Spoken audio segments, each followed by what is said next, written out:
बैठल अरे रोवेली गुजरिया हो, बैठल रोवेली गुजरिया हो, आई चुनरिया में दाग लागल, बैठल रोवेली गुजरिया हो, चुनरिया में दाग लागल। कैसे जाई पिया के नगरिया हो, कैसे जाई पिया के नगरिया हो, चुनरिया में दाग लागल, बैठल रोवेली गुजरिया हो, चुनरिया में दाग लागल।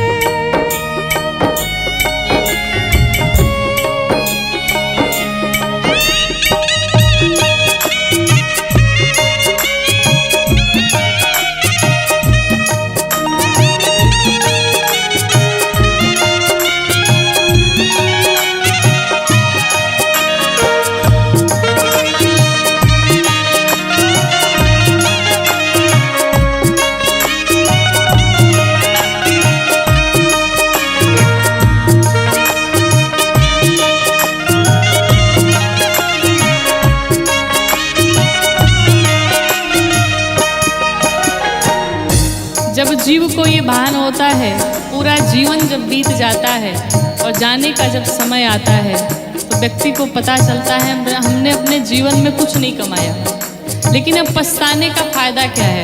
साधक कहता है, आइल भगवाना के हमरो संदेशा,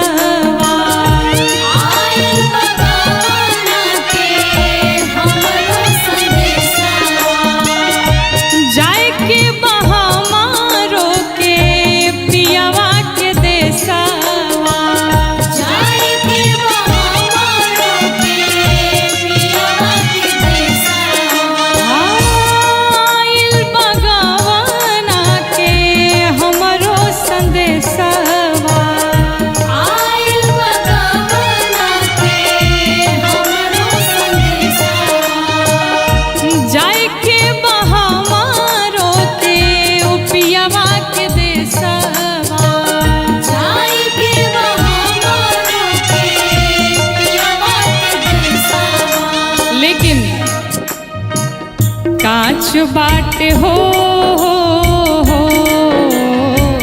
कांच बाटे हमरो मिरिया हो, चुनरिया में दाग लागल, कांच बाटे हमारो मिरिया हो, चुनरिया में दाग लागल।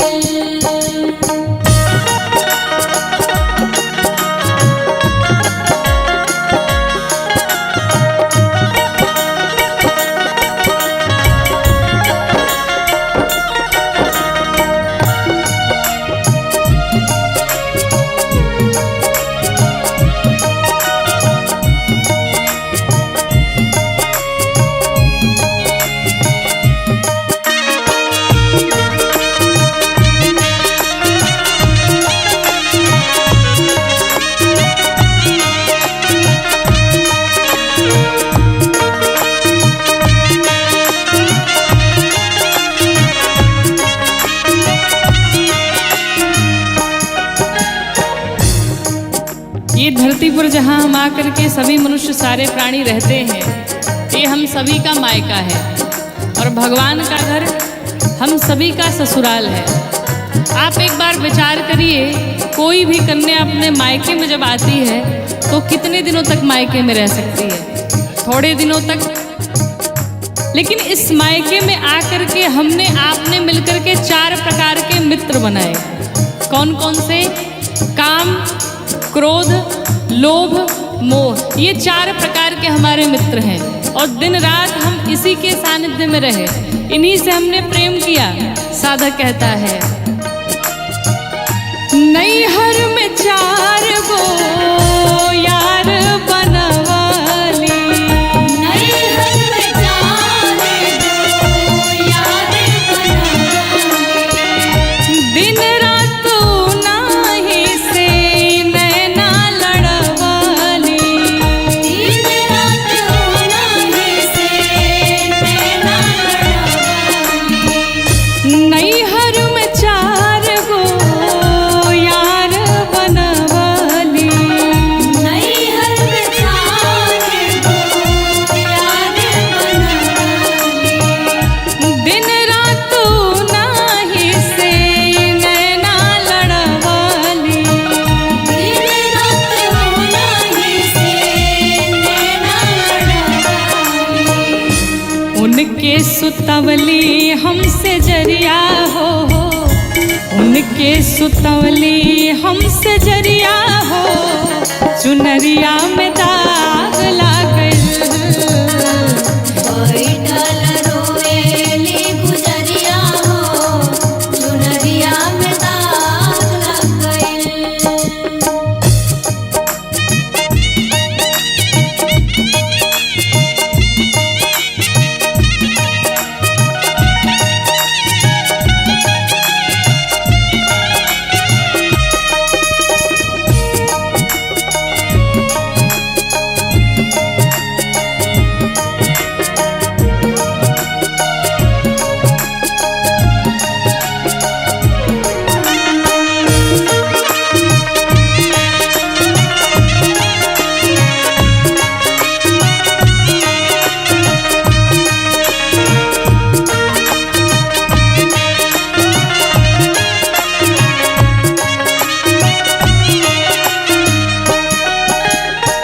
जब जीव माँ के गर्भ में होता है और उसे बाहर निकलने का जब समय होता है, जितना दुख जीव को माँ के गर्भ में होता है, संसार में उतना दुख कभी नहीं मिलता है।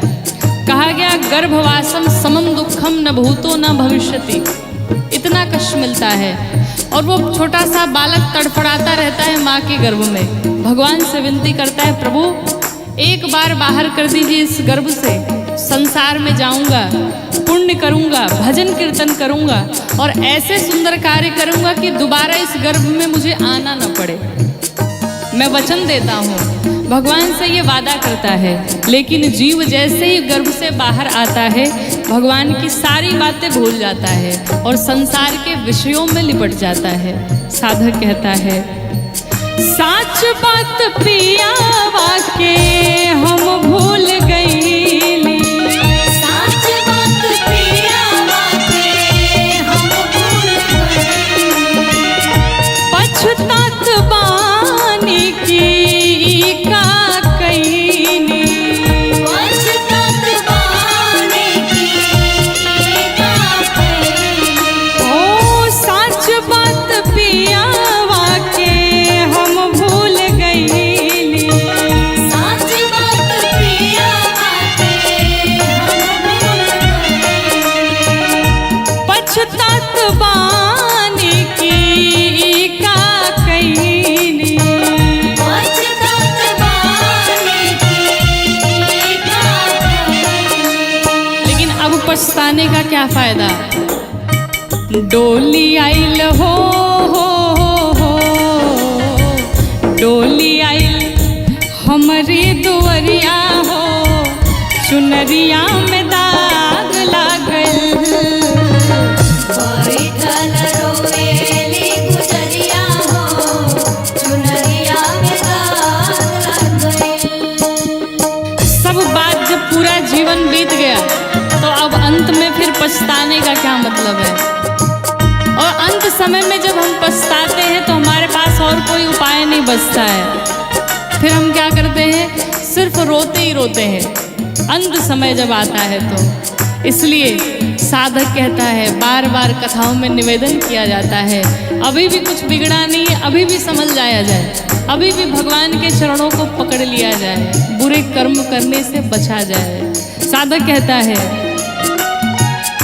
चुनरी के दाग हम कैसे छोड़ाएब, चुनरी के दाग हम कैसे छुड़ाएब,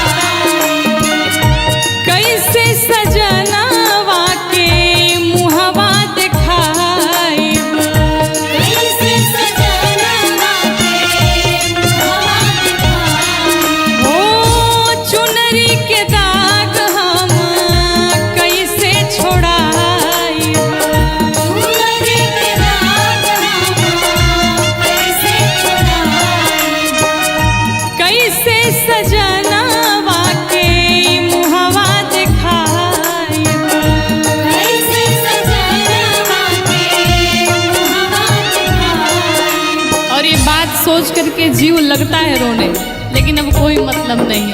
साधक क्या कहता है? बरसेले हो बरसेले अखिया के बदरिया हो, चुनरिया में दाग लागल। बरसेले अखिया के बदरिया हो, चुनरिया में दाग लागल। बैठल रोवेली गुजरिया हो, चुनरिया में दाग लग गइल। बैठल रोवेली गुजरिया हो, चुनरिया में दाग लागल। बैठल रोवेली गुजरिया हो, चुनरिया में दाग लग गइल।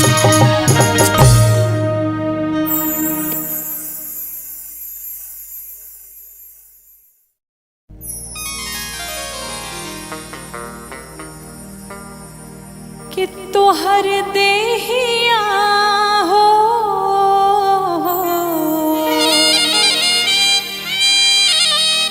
कि तोहर देहिया माटी के मकान बा। अरे काहे पर गुमान बहाना, तोहर देहिया हो तोहर देहिया माटी के मकान बा। काहे पर गुमान बाना, तोहर देहिया माटी के मकान बा, काहे पर गुमान बाना। तोहर देहिया माटी के मकान बा, काहे पर गुमान बाना।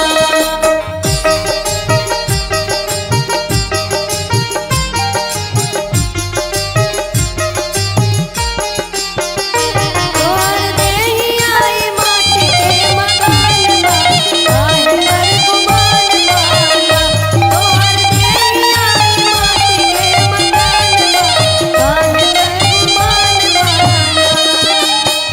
कितनी सुंदर बात साधक कहता है। जीवन में चाहे लाखों करोड़ों की संपत्ति कमा लीजिए, लेकिन मरने के बाद एक पैसे भी आपके साथ नहीं जाने हैं। इसलिए कमाना है तो पुण्य कमाइए, किसी का आशीर्वाद कमाइए, सिर्फ यही आपके साथ जाने वाला है। क्या हो? जोर बके तनो पाई पाई साथ एक हो न जाई। जोर बके तनो पाई पाई साथ एक हो न जाई। जोर बके तनो पाई पाई साथ एक हो न जाई। जोर बके तनो पाई पाई साथ एक हो न जाई। जोर बके तनो पाई पाई साथ एक हो न जाई। हो तोहर जाए बदे तोहर जाए बदे बांस के विमान बा। काहे पर गुमान बाना, तोहर जाए बदे बांस के विमान बा, काहे पर गुमान बाना। तोहर जाए बदे बांस के विमान बा, काहे पर गुमान बाना। हरि बोल।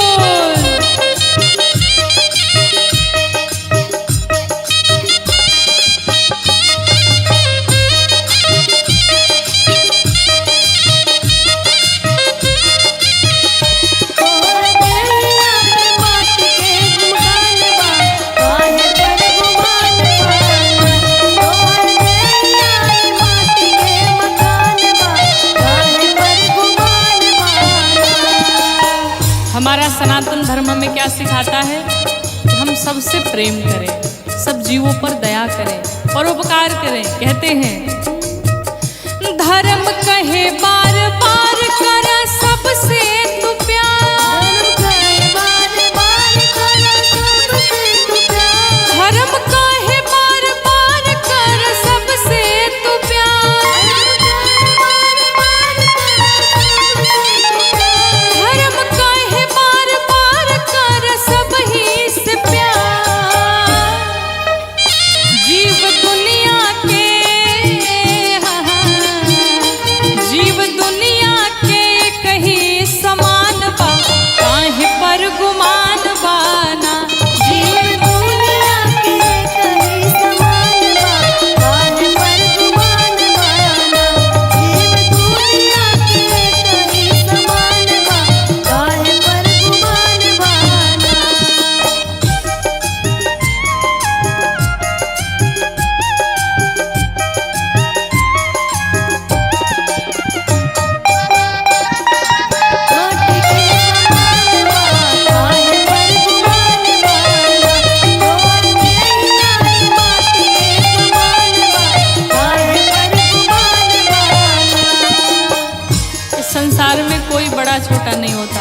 भगवान के सामने सब एक समान होते हैं। कहते हैं कोई बड़ा नाही छोट नाही बाके हूँ मैं खो, कोई बड़ा नाही छोट नाही बाके हूँ मैं खो, कोई बड़ा नाही छोट नाही बाके हूँ मैं खो,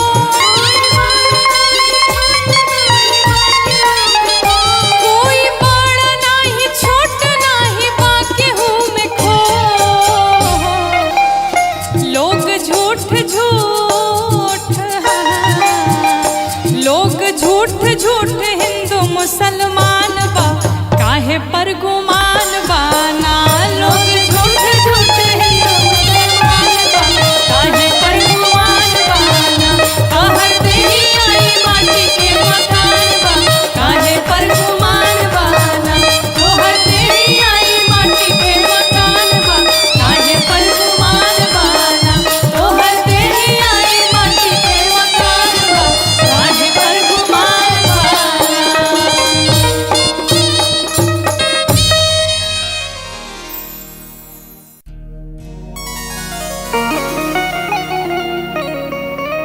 ये जीवन क्षणभंगुर है, इस जीवन का कोई भरोसा नहीं।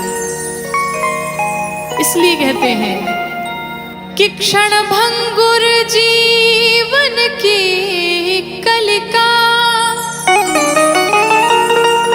कल प्रात को जान खिले ना खिले। मलयाचल की सुच शीतल मंद, ये सुगंध समीर मिले ना मिले। ये कलयुग कलिकाल कुठार यानी कुल्हाड़ी लेकर के खड़ा है कि कलिकाल कुठार लिए है खड़ा। तन नम्र सी चोट झिले ना झिले। इसलिए कहते हैं कि जपले हरि नाम हरि रसना। क्यों? क्योंकि फिर अंत समय में ये हिले ना हिले। किसी साधक ने लिखा कि काहे माया में भुलाइल बड़ा तोता हो। अरे खोता छोड़ के जाए के पड़ी। सगरी स्वार्थ खातिर निमन बाउर होता हो। ये खोता छोड़ के जाए के पड़ी। काहे माया में भुलाइल बड़ा तोता हो। तो छोड़ जाए के पड़ी। सगरी स्वार्थ खातिर निमन बाउर होता हो। कि सगरी स्वार्थ खातिर निमन बाउर होता हो। होता छोड़ के जाए के पड़ी। काहे माया में भुलाइल बड़ा तोता हो। होता छोड़ के जाए के पड़ी।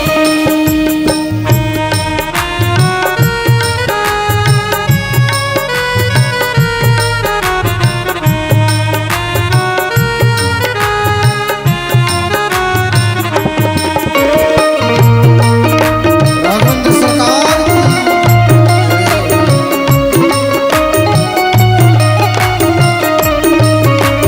भाव से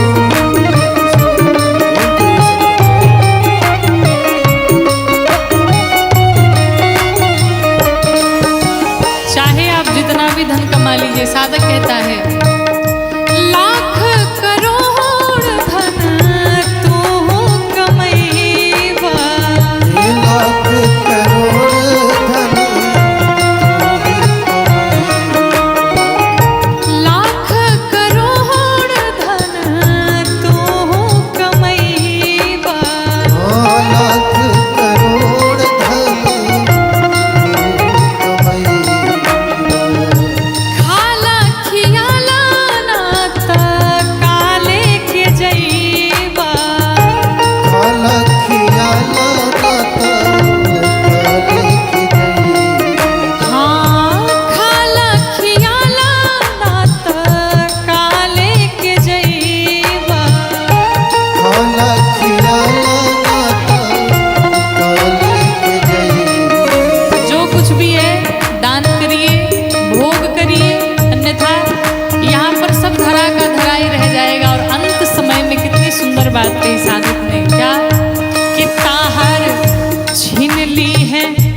पहिरल लंगोटा हो ताहर छीन ली है, पहिरल लंगोटा हो त छोड़ के जाए के पड़ी ताहर छीन ली है, पहिरल लंगोटा हो त छोड़ के जाए के पड़ी।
चाहे हर जोता हो होता छोड़ के जाए के पड़ी राजा रंग हो के चाहे हर जोता हो होता छोड़ के जाए के पड़ी काहे माया में भुलाए बड़ तोता हो होता छोड़ के जाए के पड़ी।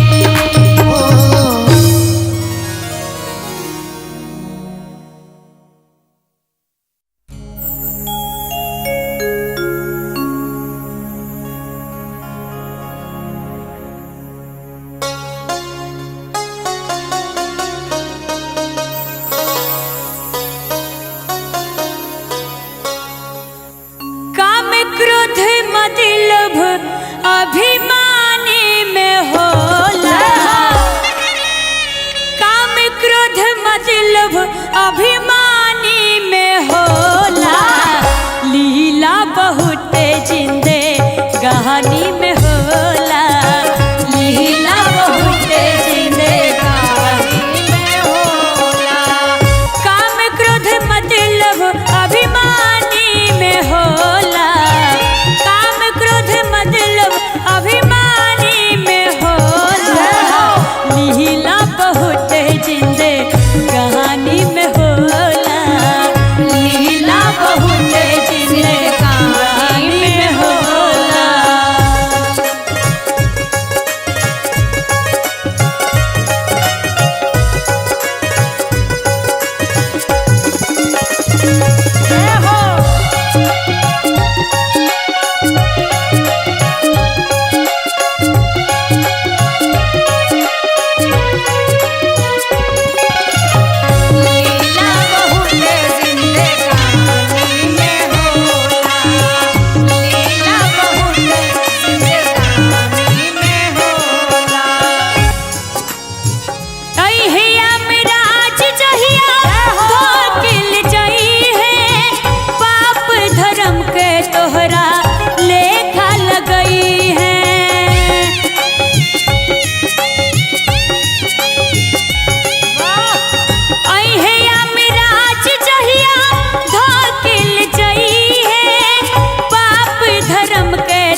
के चांदनी बा फिर अंधेरी रात।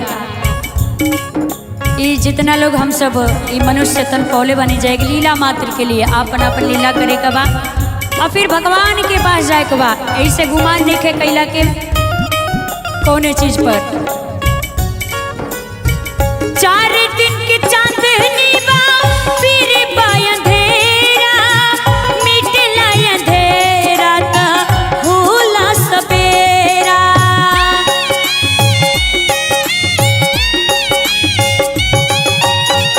4 दिन की चांदनी बा फिर बा अंधेरा मिटला अंधेरा ता होला सवेरा।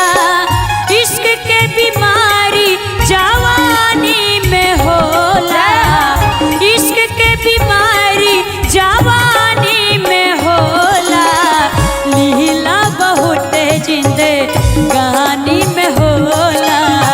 लीला बहुत जिंदगानी में होला, लीला बहुत जिंदगानी में होला।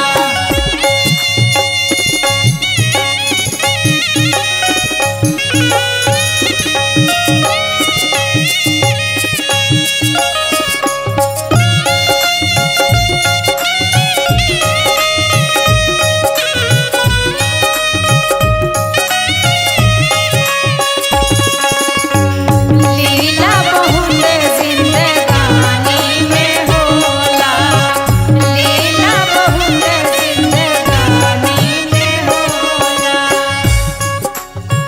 देही आई सोना के माटी बन जाई, माटी में गड़ाई चाहे आगी से जराई।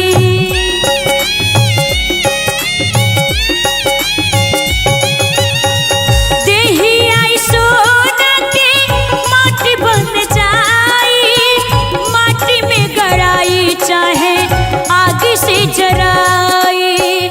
प्रभु के भजनिया बुढ़ानी में होला, प्रभु के भजनिया बुढ़ानी में होला। और हम चाहें कि एक बार जोरदार ताली बजाई जाए और भाव से प्रभु के भजनिया बुढ़ारी में होला। भाव से लीला बहुत जिंदगानी में होला, लीला बहुत जिंदगानी में होला, लीला बहुत जिंदगानी में होला, लीला बहुत जिंदगानी में होला, लीला बहुत जिंदगानी में होला, लीला बहुत जिंदगानी में होला, लीला बहुत जिंदगानी में होला।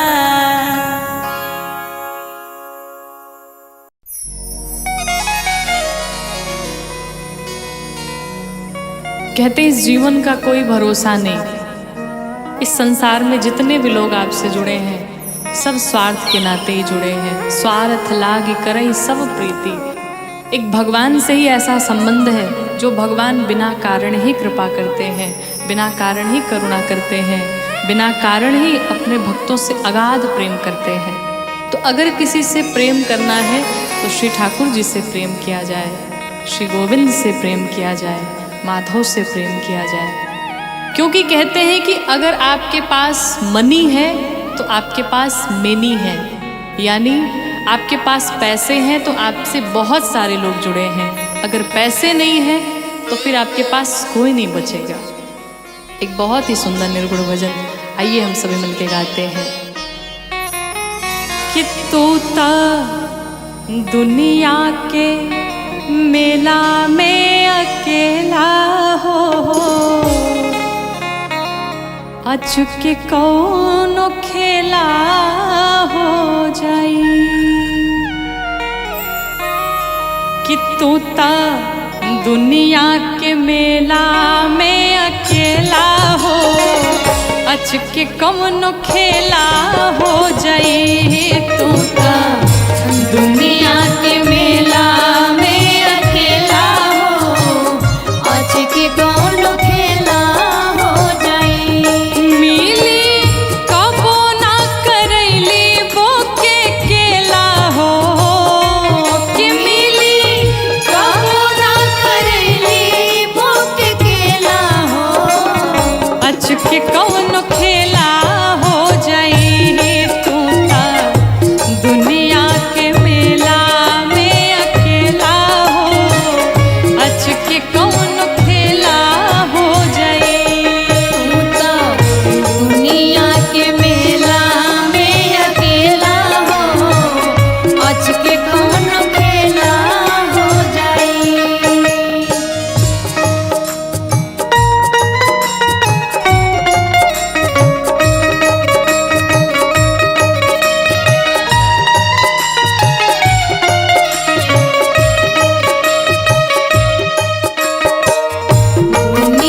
हंता, 10 शीश हंता, 10 शीश हंता। ऊहे एकमात्र हवे जग के नियंता, जग के नियंता, जग के नियंता। जानकी जीवन नाथ 10 शीश हंता, ऊहे एकमात्र हवे जग के नियंता। ओही जगत गुरु के बान चेला हो, कि ओही जगत गुरु के बान चेला हो, अच के कौनो खेला हो जाई।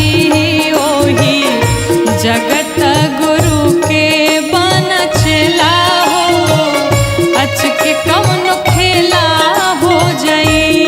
तू तो दुनिया के मेला में अकेला हो, आज के कौन खेला हो जाई।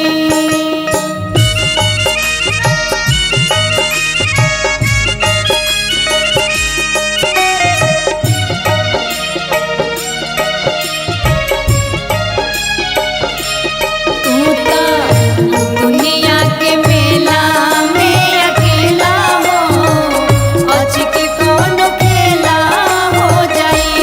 तू तो दुनिया के मेला में अकेला हो, आज के कौन खेला हो जाई। घेरले बा बेटा बेटी भाई में हरारू, भाई में हरारू, भाई में हरारू। माया में बजारू धारैल तू बेचारू। धरैला बेचारू, धरैला बेचारू। घेरले बा बेटा बेटी भाई में हरारू, माया में बजारू धारैल तू बेचारू। कि यही जा केहू नाही केहू के हो खेला हो, कि यही जा केहू नाही केहू के हो खेला हो, अच के कौन खेला हो जाई। कांदा दुनिया के मेला में अकेला हो, आज के कौन खेला हो जाई। तू तो दुनिया के मेला में अकेला हो, आज के कौन खेला हो जाई।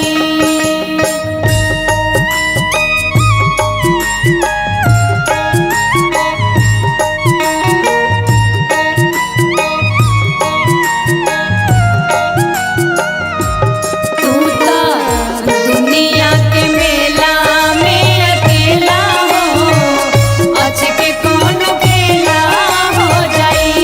तू तो दुनिया के मेला में अकेला हो, आज के कौन खेला हो जाई।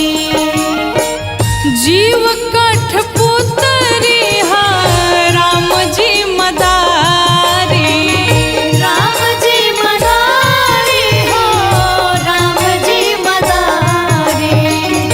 ऊ जवन चाहस तमने होला ए शिकारी। होला ये शिकारी, होला ये शिकारी। हाँ जीव कठपुतरी हा राम जी मदारी, ऊ जवन चाहस तमने होला ए शिकारी। कि गौरी इष्ट अनुपमा अलबेला हो, कि गौरी इष्ट अनुपमा याल बेला हो, अच के कौन खेला हो जाई। तू ता दुनिया के मेला में अकेला हो, आज के कौन खेला हो जाई। कि मिली कबो ना करैली बोके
भवरवा हर के तोहरा संग जा के तोहरा संग जाई भवरवा के तोहरा संग जाई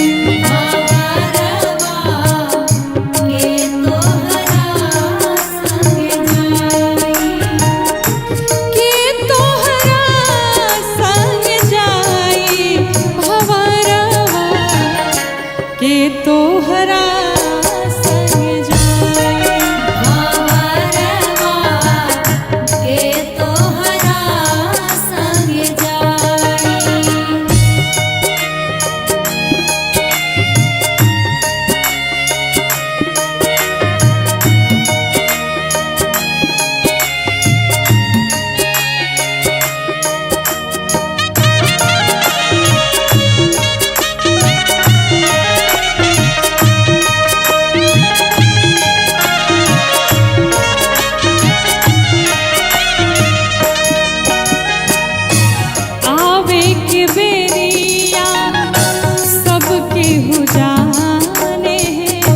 दुआरा पे बाजेला बधाई है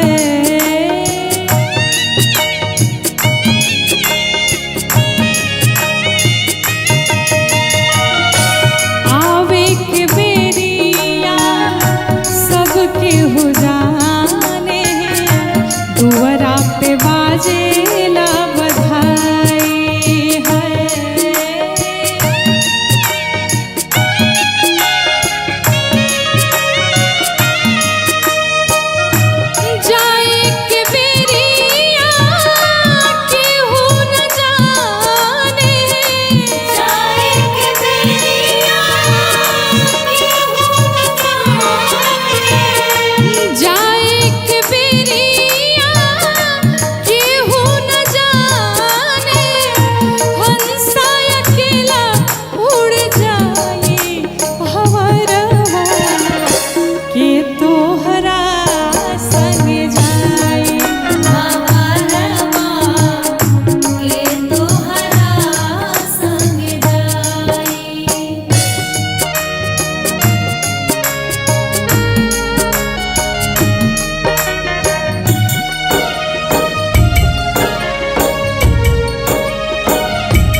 हरी पकड़